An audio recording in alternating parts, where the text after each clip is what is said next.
Hi, everybody. Bill Ebert here. Want to get started with Chapter 3 of the book club. Hopefully, you guys got a copy of the book, dreamplanner.info. If you don't, you can get a really good deal on a planner and a book club. And of course, you will always hear that when you order a book and a planner, you always get this month's planner, so you're not actually losing out. So if you buy it in June, you're going to get June's planner, and you get a 6-month version. So we're going to start with Chapter 3. You can see we got right here, Chapter 3, Refine and Define. We're going to do author's insights and talk to you a little bit about, why I wrote what I did, maybe give you a few hacks and a few things that help you understand. I'm going to go ahead and share my screen, and then I'm going to turn it over for you guys to have local chat, talk about your homework and talk about some of the stuff that you guys accomplished from last week. So over here, screen sharing. All right, so I want to talk to you about Chapter 3, Refine and Define. Now, this is one of the best areas of use of the book club where you can actually participate with other people and see how to work this chapter, because of all the things that you can do, this one might be the only one that has any level of difficulty in it, but it's worth learning. It's very simple once you get it, but some people, because most people don't think about their life through a refine and define process, they just kind of wing it. They just go through life without process, without attack. And so what refine and define does, it helps you in the simplest way. It helps you take the big tasks of life, refine them and define them into super clear areas so that you can break it down into elephant bites. How do you eat an elephant? One bite at a time. Well, you can't break it down into elephant bites until you have clear distinction of exactly where you're going, and that it really helps you. So in the book, it shows you exactly the process of the 3 different types of goals, because there's only 3. There's 3 different types of goals and how to break them down. And so for this week's homework, when you guys get done with this week and get ready for Chapter 4 of next week, something that you should do is to understand the 3 different types of goals and what it takes to break down each one. That's all you need to do. It's super simple. Like I said, it's only tricky because it's new for a lot of people, but figure out what the 3 types of goals are, and super simple how to break it down. So I'm not going to go into that because it's in the book. You guys should read it. It's super simple, just a couple chapters. And then we talk about how to eat an elephant, one bite at a time, the enormity of the task, some of the bigger tasks and what you can do about that, the 3 different types of tasks, the multitask, the undefined goal, et cetera, et cetera. But I'm going to let you read that. Here's some principles that are super, super powerful that I put in addition to being able to refine and define and break into your goals. One of the most important things that you can do, and whether you come to a live event or you've heard me talk in the past, one of the things that I say is writing down the vision, writing down. And that's why in the planner you can see that I give you so many different ways to do it. At the end of every single week, as you're starting your week, you write down your vision. In the beginning of each week, you write down your vision. In the beginning of each month, you talk about last month, you talk about next month. It's so powerful.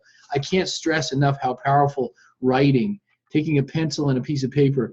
We could have developed this an app. I'm a software developer. I could have made an app for you guys to do your weekly planning, but it can't replace writing. There's something about the physical contact between you and the piece of paper that causes your visions to be established in your life and to be able to think about it in a way that an app, pushing buttons on an app just does not translate. It does not translate to success. Writing down your vision on a weekly basis, I suggest you do it on a daily basis. You have a task list in front of you at all times so you crystal clear your vision, but at least on a weekly vision. Where am I going? How am I going to get there? It makes you so much more efficient. Like I said, I cannot stress enough how important it is writing your vision. And here's the thing about writing your vision. Here's one of those little hacks. It's actually so simple to do. It's one of the most powerful and simple things you do. It's actually so simple of a thing to do. It's the reason that most people don't do it. We think that there needs to be a level of complexity or intelligence or some great wise thing for us to be able to be accomplished.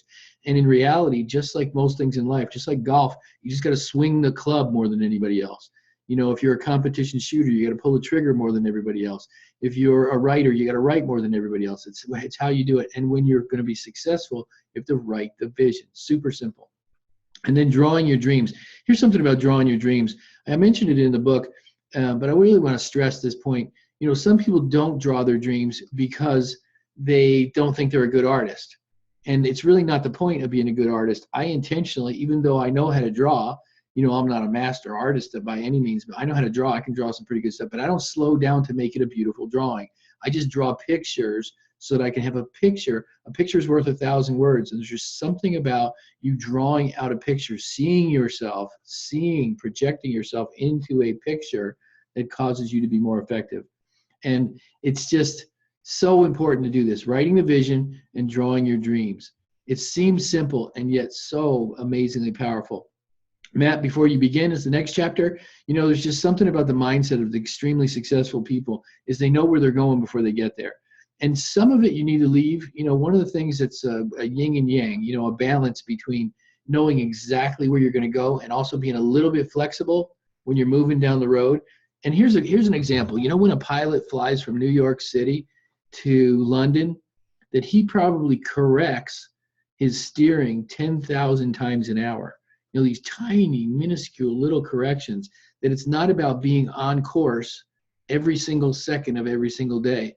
And in most cases, to fly that long of a distance, you are probably more off course than you are on course. But it's these tiny little corrections that get you back in. So you're going to map the big picture, but allow yourself the grace and the freedom and the fun to be able to have life circumstances bump you off course occasionally. Sometimes things happen and you have to give yourself permission to bump off, but then get right back on.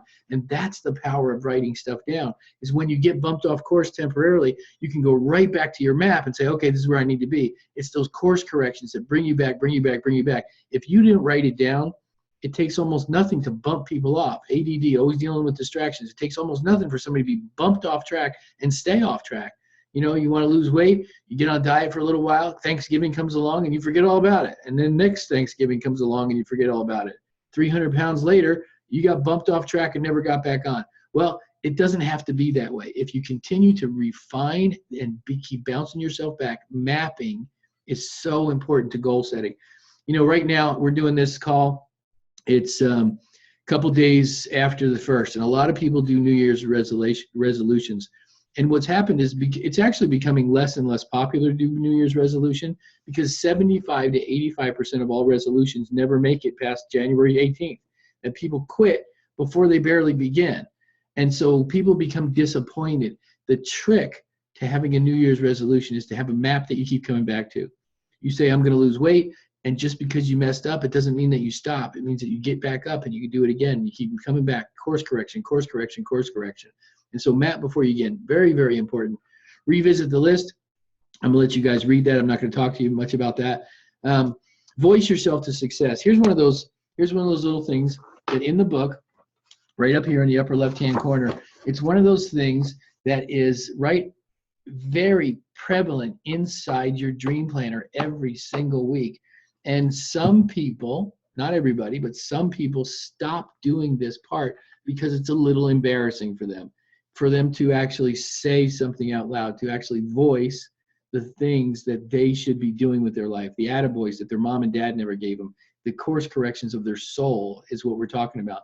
You're going to give yourself permission by reparenting yourself or re-encouraging yourself. Be the cheerleader that you need. You don't have to look outside for a cheerleader. Be your own cheerleader. Be your own rescue. One of the problems that we have in the self-help and development world is that all of us who are trying to help people, the number one frustration we have is we have a hard time finding enough people that want to participate in their own rescue. And if you're one of those people that want to be your own rescue, you want to be able to get up by your own bootstraps and figure it out, this is one of the keys. Voicing yourself. Tell yourself that you're amazing. Tell yourself that your voice deserves to be heard. Tell yourself that you do a great job and you're worth being listened to. There's just so many things that you can do in this little arena right here every single week to get better, to get better, to get better every week. Don't forget to voice yourself into success. Last chapter here, we're going to go over to exercises and steady the habit. So the most important thing that you can get out of chapter 3, two things. One is that you learn how to break down the big task into elephant bites. Task number 1. The highly successful people learn how to turn these visions into process. Some people have a problem with the idea of dreaming. because it's so ethereal. And it's so, well, keep your head out of the clouds, young man. You know that whole story. Keep your head out of the clouds. It's not about dreaming, it's about doing. Well, it is about doing. And this is where the dream meets the road. This is actually where you actually take the practical from the ethereal to the practical. And it's by refining and defining and breaking it down into elephant bites. And the second part of chapter 3 that's important is the map. Continuing to use these little tricks, these little techniques to keep bringing yourself back onto success. If you have a goal to read 950 words a minute, you can't quit when you get to 400. You have a map in front of you. This dream planner is your map, and it continues to remind you over and over and over again what you want to be successful in. So 2017 is here. Use the dream planner to dream your life amazing. Do everything you want to do. I'm going to end my part now. You can turn your homework over to your leader, whoever that happens to be. You're opening yourself up for Q&A. Hope you guys did all your homework. Homework for this week, break down elephant bites. Figure out that part of the book, and then ask questions at the end of chapter 4 when we get to the end of chapter 4. If you have any trouble at all, that's what the book club's for, to help you figure this part out. I would like for you to get so good at these things that you can teach it to your kids, to your spouse, to your workplace. Be so good at and being so successful in so many different arenas and start accomplishing more than your peers that they're going to look to you and say, how do you do that? How do you have a 45-page resume? How do you do that? So see you guys on next week. Book Club, Chapter 4. See you then.